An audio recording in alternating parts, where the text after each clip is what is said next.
یہ تسبیح اللہ تعالیٰ کو بہت پسند ہے، جو بھی پڑھتا ہے اللہ اس سے راضی ہو جاتا ہے۔ صرف ایک بار ابھی پڑھ لے، زندگی کا کوئی پتہ نہیں۔ بسم اللہ الرحمن الرحیم۔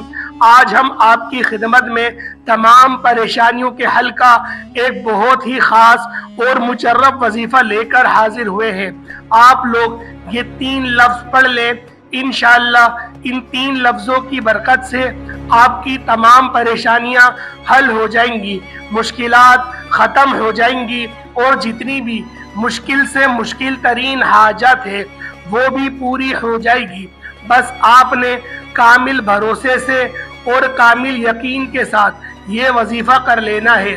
انشاءاللہ تعالی اس وظیفے کی برکت سے آپ کی تمام حاجات بھی پوری ہو جائیں گی، اور آپ کی تمام حاجات ایسی پوری ہونے لگیں گی کہ جیسے آپ کی کوئی حاجت باقی ہی نہ رہی ہو۔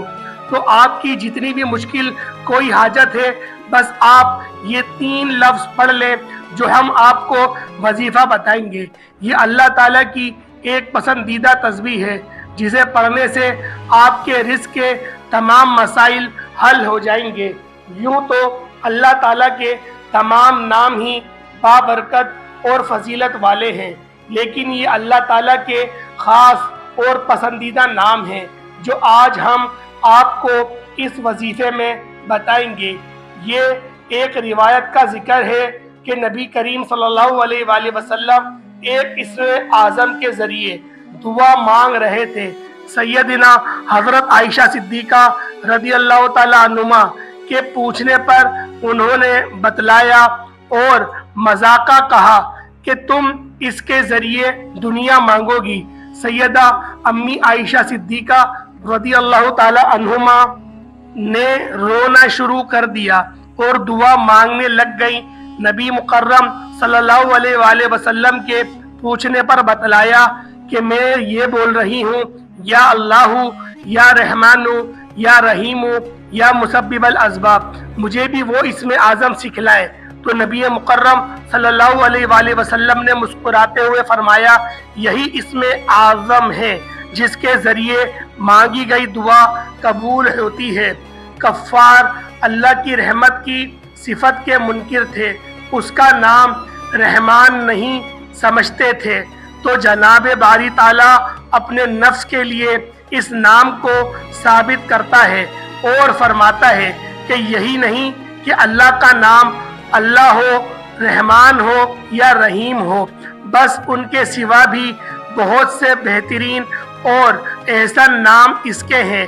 جس پاک نام سے چاہو اس سے دعا کرو۔ سورۃ الحشر کی آخری چند آیاتوں کا مجموعہ ہے۔ ایک مشرک نے نبی کریم صلی اللہ علیہ وآلہ وسلم کو سجدے کی حالت میں پایا تو یہ بولتے ہوئے سنا، یا رحمان یا رحیم، اور وہ یہ 2 نام سن کر بولا کہ لو جی، یہ تو 2 معبودوں کو پکارتے ہیں۔ اس پر یہ آیت اتری۔ تفسیر ابن جری بن الطبری سے مروی ہے، سائنسی دور میں ہر انسان مشکلات کا شکار ہے۔ کچھ واقعات غیر ارادی طور پر ہوتے ہیں اور کچھ ارادتاً کیے جاتے ہیں۔ ان غیر معمولی واقعے کے ذریعے انسان رکاوٹوں اور گردشوں کے چکر میں پھنس جاتا ہے اور وہ اپنا تمام اثاثہ، صحت، روپیہ، تعلقات، محبت اور ذات داؤ پر لگا دیتا ہے۔ اسے اپنی قسمت پر رشک ہونے لگتا ہے، شک ہونے لگتا ہے۔ شادی، کاروبار، رشتہ نہ آنا، رشتہ داروں کی مخالفت، جلدی شادی کا نہ ہونا، کاروبار کا چلا جانا لیکن نہ چل پانا، مخالفتوں کی روک ٹوک، شیطانی اثرات کے کسی نے کچھ کرا تو نہیں دیا، میرے ہی ساتھ ایسا کیوں ہوتا ہے، ایسی تمام چیزیں ختم کرنے کے لیے آج ہم آپ کے لیے وظیفہ لائے ہیں، جو آج تک آپ کو کسی نے وظیفہ نہیں بتایا اور نہ ہی کبھی آپ نے سنا ہو۔ وہ رات، وہ دن کس قدر خوش قسمت ہوتے ہیں جب ہم اپنے اللہ تعالیٰ کی عبادت اور اس کی حمد و ثنا میں گزارتے ہیں۔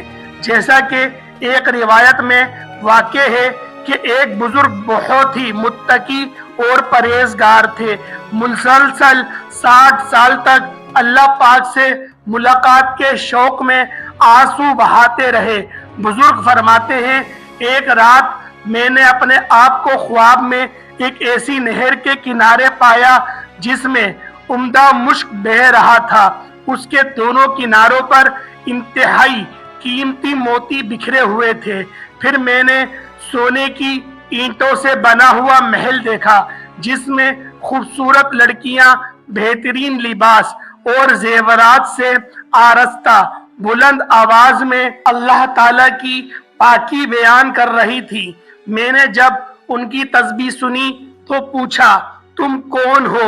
انہوں نے خوبصورت آواز میں کہا ہم اللہ تعالیٰ کی مخلوق میں سے ایک مخلوق ہیں۔ میں نے کہا تم یہاں کیا کر رہی ہو؟ انہوں نے کہا اللہ تعالیٰ نے ہمیں ان لوگوں کے لیے پیدا فرمایا ہے جو رات کو قیام کرتے ہیں اور اپنے رب سے مناجات کرتے ہیں جبکہ لوگ سو رہے ہوتے ہیں۔ میں نے کہا وہ خوش قسمت لوگ کون ہیں جن کی آنکھیں اللہ تعالیٰ تم سے ٹھنڈی کرے گا؟ انہوں نے کہا کیا تم ان لوگوں کو نہیں جانتے؟ میں نے کہا نہیں۔ انہوں نے جواب دیا بے شک وہ لوگ ہیں جو قرآن کی تلاوت کرتے، تہجد پڑھتے اور دن کو روزہ رکھتے، ایسی خوش نصیب عبادت گزار ہوتے کہ اللہ تعالیٰ نے ہمیں ان کے لیے پیدا فرمایا۔ سبحان اللہ، اتنے خوش قسمت ہیں وہ لوگ جو رات کی تنہائی میں اور تہائی حصے میں اپنے اللہ تعالیٰ کو یاد کرتے ہیں، اور وہ کتنے خوش قسمت ہیں جو فرض روزوں کے ساتھ ساتھ نفل روزوں کی بھی پابندی کرتے ہیں۔ خوش قسمت ہیں وہ جو نماز تہجد ادا کرتے ہیں۔ خوش قسمت ہیں وہ جو روزانہ قرآن پاک کی تلاوت کرتے ہیں اور اپنی زندگی عبادات میں گزارتے ہیں۔ پیارے دوستوں، ہم لوگوں کو بھی انہی لوگوں کے راستوں میں چلنا چاہیے جس طرح سے سورۃ الفاتحہ کی آخری آیات میں رب ذوالجلال نے فرمایا اور ہمیں سچے اور سیدھے راستوں میں چلا، ان راستوں پر چلا جن پر تو نے انعامات کرے اور اس راستے سے بچا جس پر تو غضبناک ہوا۔ لیکن آج کل کے دور میں اگر ہم لوگ دیکھیں تو ہمیں بہت سارے ایسے لوگ ملتے ہیں اور ہمارا شمار بھی انہی لوگوں میں آتا ہے جو کہ ریاکاری کی عبادت کرتے ہیں اور تسبیح ہاتھ میں لے کے خود کو اس طرح سے ظاہر کرتے ہیں کہ گویا ہم سے بڑا نیکوکار اور اللہ پاک کا برگزیدہ کوئی ہے ہی نہیں۔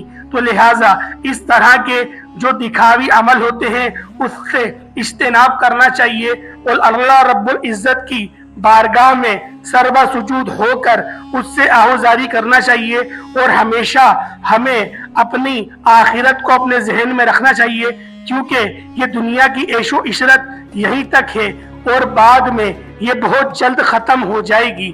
تو پیارے دوستو، ہمیں آج کی اس ویڈیو میں یہی چیزیں سیکھنے کو مل رہی ہیں کہ ہمیں اپنی زندگی کو اللہ پاک کے بتائے ہوئے راستے پہ اور اللہ کے رسول نے جس طرح سے یہ زندگی گزاری ہمیں بھی ان کی ہی اسوہ حسنہ پہ چلتے ہوئے زندگی گزارنی چاہیے۔ تو پیارے دوستو، آج کا عمل ذرا ملاحظہ کریں۔ پہلے 3 بار بسم اللہ الرحمن الرحیم پڑھ لیں، اس کے بعد نبی پاک صلی اللہ تعالیٰ علیہ وسلم کی ذات پاک پہ درود پاک پڑھ لیں۔ درود ابراہیمی پڑھیں گے تو زیادہ بہتر ہے، اگر کوئی اور سا درود پڑھیں گے تو وہ آپ کی مرضی ہے۔ درود ابراہیمی پڑھنے کے بعد آپ لوگوں نے جو اللہ پاک کے 3 صفاتی نام ہیں، یا اللہ، یا رحمان، یا رحیم، ان تینوں ناموں کو ملا کر پڑھنا ہے، یعنی کہ یا اللہ، یا رحمان، یا رحیم یہ ایک ہوا، یا اللہ، یا رحمان، یا رحیم یہ 2 ہوئے۔ اللہ پاک کے یہ 3 نام بہترین نام ہیں۔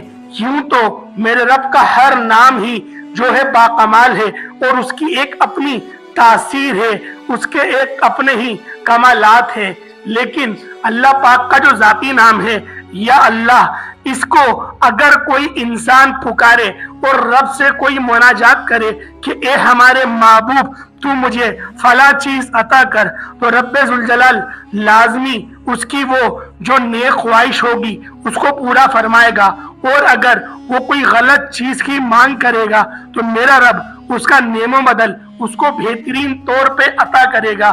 تو پیارے دوستوں، ہمیں